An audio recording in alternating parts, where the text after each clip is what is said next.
My city don't bluff. I'm so Memphis, I'm so grizzly, don't bluff like a tiger red bird. My city don't.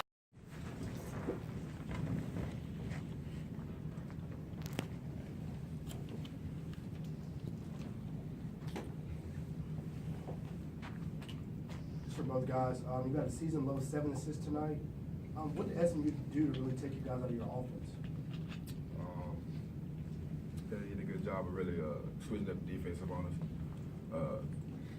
They kind of gave us a little trouble on our end. We just got to get back to just moving the ball, stop being so stagnant. So we just got to get back to our bread and butter, just being one of the best assist teams in the country and getting the ball moving. Markel, this is also for you. You had a game where, as a team, you had 6 turnovers. You held them to under 40% shooting, 9 blocks. This is a game you would normally win. What did you see? What was the difference? I just think execution down the stretch. Some key stops we didn't get. So I think we got to do a better job of locking in and getting stops that we need. Stopping the penetration and just cutting off the things teams like to do best. So I just think on our end, defense has to get a little bit better. Jeremiah, this is a game where you got shot 35%. You got killed on the boards 44-25. Yet it was a one-possession game. No one ever likes to lose, but is that something that you can put in the positive box? Hey, we played terribly, but we were right in it against a really quality team. Oh yeah, no doubt. The stats were good because we only had like 6 turnovers and they had 13, and it just was, I think, the little things that we gotta work on. There's nothing that we can't work on. I just feel we're gonna go in, watch the film, look at the things we have to work on, and just fix them for the next time we have to play. Seemingly all night, SMU seemed to force you guys into the late shot clock shots. What were they doing defensively? They kind of disrupted you guys and forcing you into the late shot clock situation. They really, the way our offense go, we don't take quick shots anyway. So they really was actually playing into our hands, but it just they was up. But we don't look to come up and just shoot the ball as soon as we get across half court. We look to kind of chip at the clock every time, move the ball until the defense give us an opening. I go Markel, then Jeremiah. Both played 40 minutes. Did fatigue play a factor towards the end of the game with y'all not being able to come out at all?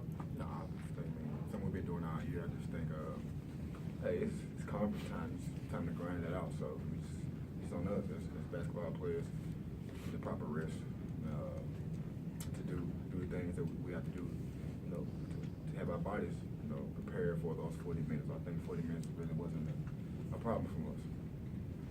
No, like Markel mentioned, it's really just been something that we've been doing the whole all year, and I talked to my high school coach, Coach Phillips, a lot about me playing a lot of minutes, and he just tell me to drink a lot of water and Gatorade and fluids and get as much rest and stay off your feet as you can, as much as I can. This question's for Markel.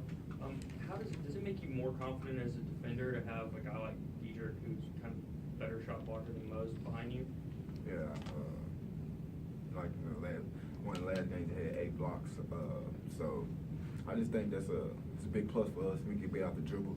You have a guy back there that's willing to help the next man to block those shots. I just think we still have to do a better job of containing. So we have to put some pressure on Diedrich, so we won't have to pick up those tick-tack fouls. So I just think it's trying to keep it out the paint, but it's good to have that shot blocking presence. This is for Jeremiah and Markel. This is game number 1 without the big man. Look vastly different. Were you guys concerned that something like this would happen, that the offense would bog down without having someone in the middle that the other defense would have to key on? No, because I got faith in everybody, like Jamario. He played hard.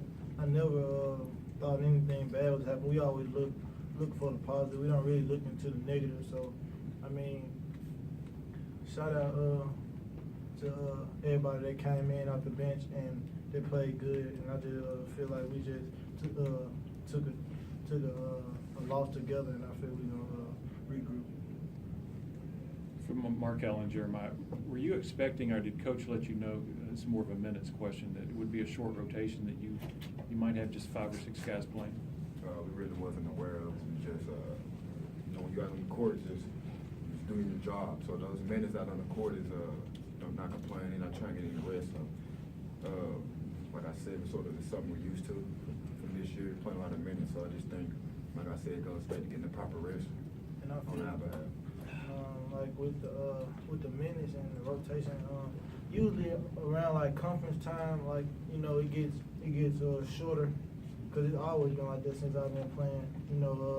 It gets more serious, and I mean, Coach don't just go with the people he's more comfortable with, because it's really time for everything matters. And but those guys that come on the bench, come from the bench, I'm sure Coach still has confidence in them.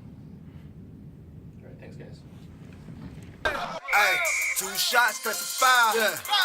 Let them know we finna touch down. Let them know a Grizzly in town. Feeling like a tiger on the prowl. We did the Final Four, now we want more. We tryna win bowls, man, don't let them scope. We tryna hang banners from the top post. We tryna win rings and a lot more. Welcome to the FedEx Forum. Welcome to Memphis where the legend live long. Welcome to Memphis where a young star born. I might call out hard to hit the Quan on them. Taking care of business, Elvis, Graceland. Cross it over, shoot it in the basement. Home of the king, EP, BB. Somebody call the coach and tell them that we need a 3P. Somebody bring a broom, cause I think we bout to swizzy. And when I'm on the field, I don't feel I just izzy. Tiger and Bam, oh my, Grizzly. Tell them get with me, ain't no bluffing in my city.